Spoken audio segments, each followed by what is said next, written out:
Hi, my name is Jim Miller. I am the Brigade Chaplain for the 63rd Troop Command. It is my distinct honor to present this year's Memorial Day message. When inductees enter the uniformed services, they swear an oath of allegiance. Part of that oath includes phrases such as, "I solemnly swear that I will defend the Constitution of the United States against all enemies, foreign and domestic, that I will bear true faith and allegiance to the same." This oath is important because it helps service members internalize their commitment and forge their loyalty into steely resolve. We have seen that resolve at work when our servicemen and women suit up at the behest of our nation to repulse threats of every kind. Today, we memorialize their dedication and unflinching heroism in the face of extreme circumstances. We reserve this space on our calendars to pause and reflect. It is a designated opportunity to grieve their loss, restoke the fires of gratitude for their service, and consider how we may live in light of this glorious gift we call freedom. This Memorial Day is different than those celebrated in years past. Its distinct difference is due to the nature of our adversary and the variety of professions that answered the call. Our enemy is microscopic in size, yet global in impact. It has no host nation, but occupies the bloodstream of humanity as its stronghold. The weapons used against this foe are not bullets or bombs, but syringes and swabs. And unlike most wars, it has unemployed millions, debilitated economies all over the world, and placed the greatest strain on human relationships in recent memory. It has a name and a number. It is COVID-19, and it has claimed almost 300,000 casualties worldwide, with 84,000 lives taken in the U.S. In response to this global crisis, the military linked arms with frontline workers from a substantial array of organizations. All 7 of the uniformed services collaborated treatment plans and structured care with groups like the incident management teams, health systems, law enforcement, med techs, and medical staff of every stripe, just to name a small few. Remarkably enough, their deployment and manner of service are not far from a military engagement. For example, let's consider nurses. A soldier deploys to a region where the enemy is dug in and poised to attack. A nurse deploys to a different front line, close proximity to the patient, where exposure to this disease can be life-threatening. A soldier wears a helmet and body armor for protection against small arms fire and shrapnel. Nurses don protective attire we call PPE, also known as personal protective equipment. A soldier carries a weapon and develops offensive strategies to uproot the enemy. Nurses, armed with medicine and treatment plans, give the body what it needs to augment the immune response. Once the medical community synthesizes a cure, nurses will utilize this vaccine as a weapon in an attempt to destroy the enemy, dislodge the virus from the host, and liberating the body of sickness. Soldiers live by phrases such as "stay alert, stay alive." When applying care to a patient, nurses observe similar precautions, as one slip in attention can lead to infection. Given the comparison, it's easy to see that frontline workers willingly place themselves in harm's way. Like the oath of enlistment, medical personnel demonstrate allegiance to the Hippocratic Oath. This demands courage and a die-hard spirit as they endure the rigors of viral battle. The purpose that drives them is purely humanitarian. They yearn to mitigate human suffering.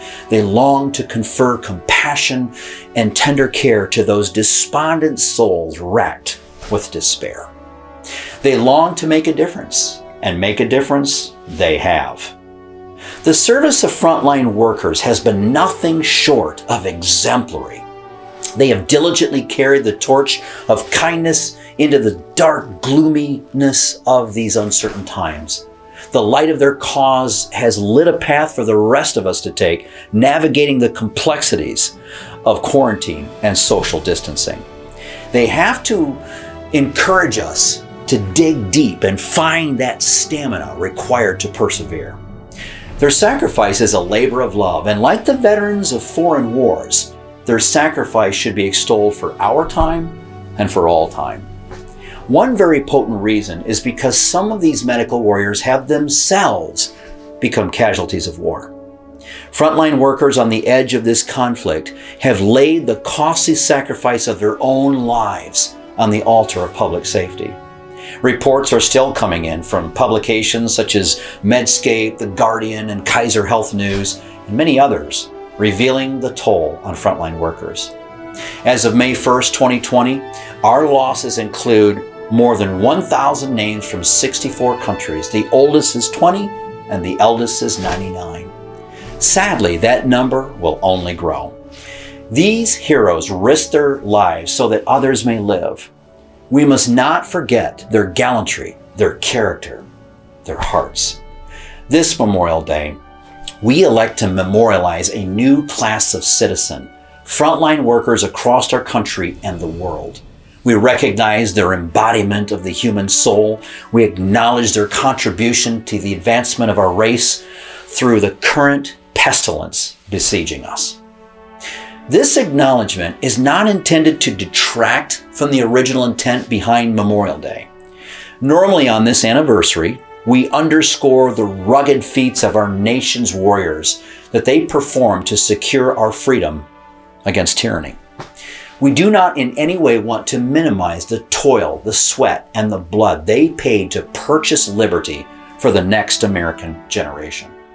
Therefore, this holiday is still and forever will be a day we honor our nation's fallen in the great struggle against our hostile national powers. Our nation's veterans are a distinct class of heroes, and they deserve our abiding admiration. It is likely that our governmental leadership will declare a new holiday, a holiday that attributes honor to those daring souls who served on the front lines of this contagion. And while we preserve Memorial Day for those who gave their lives in the defense of this country, it seems fitting that we reserve another day for frontline workers who served on the front lines of humanity. We simply include them on this holiday since our military and medical community united and sustained losses together in this common endeavor. We need to take a moment to reflect on and honor their collective sacrifice. Perhaps today, a day we honor our fallen heroes, is occasion enough to do just that. As we do, we also learn from their sterling examples because they have showed us what right looks like during this watershed moment in history.